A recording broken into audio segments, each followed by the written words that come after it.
Well, this month is World Theatre Month, I think, or is it World Theatre Day? I'm not too sure. What is it, Debbie? World Theatre Day. So it's day. 27th of March. On the 27th. Thanks for confirming that, because this is going to be, of course, in celebration of theatre professionals, theatre organisations, and universities, and the importance of this form of art. It also, according to the International Theatre Institute, acts as a reminder to government to recognise its potential for economic growth. This day has been celebrated since 1962. On home soil, the Lyrical Teatro, the Lyric Teatro at Montecasino, is one of the 10 largest theatres of its kind in the world. And joining us to talk more about theatre in South Africa and, of course, the Montecasino Theatre is Debbie Combrink, and she is from Montecasino. Good to see you. Good morning, Leanne. Welcome. So this it's a big month for theatre. It really is, I suppose. Theatre Day, celebrated for all these years. How has theatre been taken by South Africans now? Look, I think in the last 10 years, the theatre industry has grown tremendously. I think both from an audience perspective and as well as the local talent in South Africa. In terms of the audiences, we've got to see international stage productions, the likes of The Lion King, Beauty and the Beast, Phantom of the Opera, Mamma Mia, the likes of productions that I think growing up in South Africa were, it was just unavailable to us. Yeah. So that's been fantastic in terms of that growth.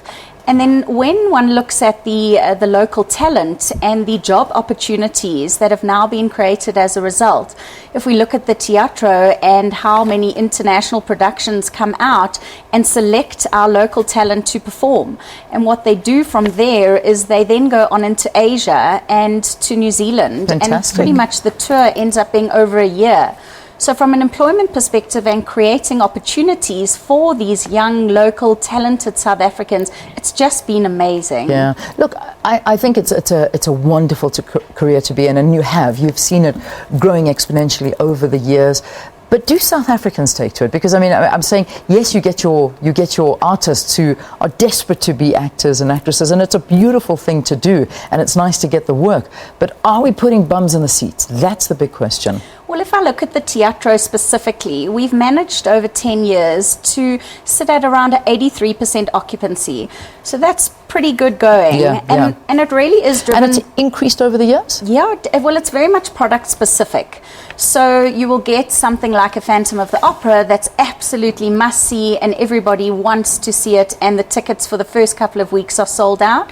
And then some of the productions require a little bit more education before the people sort of, run to the box office to buy those tickets.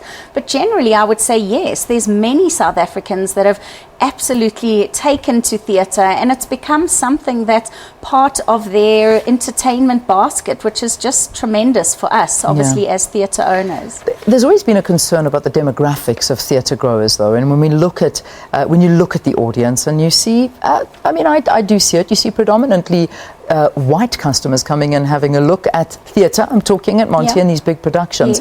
Yes. Is it growing? Are we seeing that there's a bigger demographic that's actually enjoying theatre in South Africa? So again, Leanne, I think it's product specific. We most certainly have seen a growth, without a doubt. But when you look at the ticket prices of the various international shows, if you look at the way the rand's behaving lately, it's quite expensive for the producers to bring out. In fact, it's astronomical for them to bring out these performances. So, the ticket price has to justify what the costs are, Absolutely. Which does, in certain cases, alienate certain audiences. But definitely the market, it's not quite as broad as what we would like to see.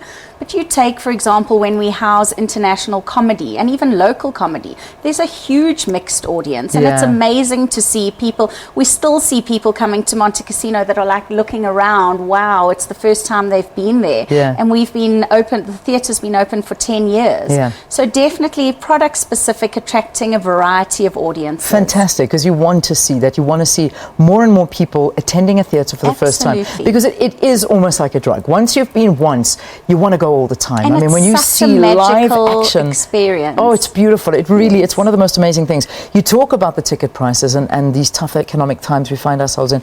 And now I'm not sure if it's still on, but you've got something like the Blue Man Group that's showing. we And have. they're amazing. They're absolutely amazing. But the tickets aren't cheap. And I know you've got to cover the costs. And Yes. it's a fine balancing act, I imagine. It is a fine balance, and the great thing with the producers that we work with is they're very open to things like midweek specials. Good. We do staff discounts for all of our, all of our staff. We have a rewards card program at Montecasino where we offer tremendous discounts. So, without discounting the product, we really are trying to work with them to do whatever we can to put bums in seats. Yeah. What about the digital age? People want to sit at home. They want to stream movies these days. They don't want to leave their houses. I'm paying for fiber. Let me just watch. Let me watch the movie version of this play.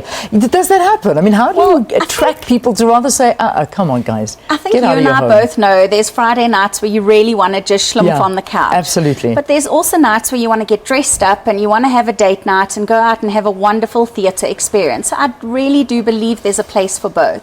But talking about the digital era, I think what's been amazing for us from a marketing perspective is how the theatre marketing trends have changed, and we're using less traditional media and more digital marketing to actually attract the younger audiences, which has been an amazing journey for us. Fantastic. Just finally, as we wrap up, some exciting shows coming to Monty this year? Fantastic. I really think the biggest highlight for us is Priscilla, Queen of the Desert. Yes, I've seen the previews. I was fortunate enough to see Jason Donovan as the lead in London and fell in love with it there and then.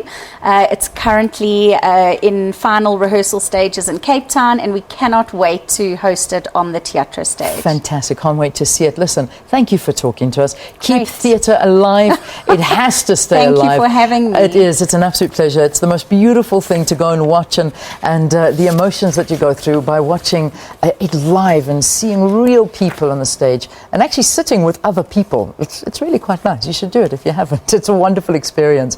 All right, that's Debbie Combrink. She's from Montecasino talking to us about International World Theatre Day that's being celebrated next week here in South Africa and, of course, globally. Let's take a break. He said to me,